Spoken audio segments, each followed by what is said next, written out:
Sino po parating unang tumatakbo ng tukhang? Yung pinaka payat, matik na yan.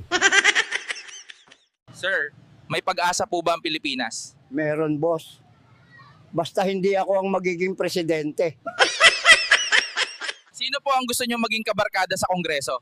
Yung pinaka mukhang sabog, yun gusto ko.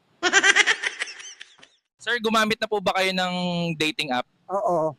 Pero nag-log out sila lahat nung nakita picture ko.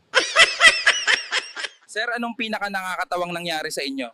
Nung hinabol ako ng aso, nadapa ako. Tapos yung aso pa yung tumawa. Sir, anong pampalipas oras nyo po? Nagbibilang ako ng langgam dito. Minsan pati langaw, kausap ko na. Sir, paano po lalabanan ng kagutuman?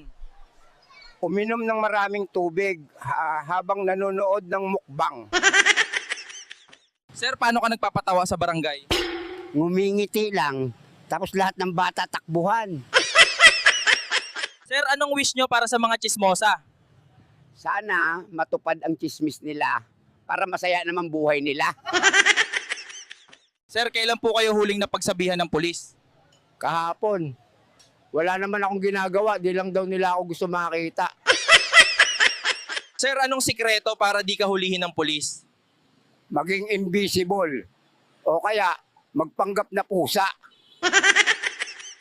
Sir Juan, paano ka nagiging bida sa kanto? Pag ako unang nahuli ng tanod, automatic bida na.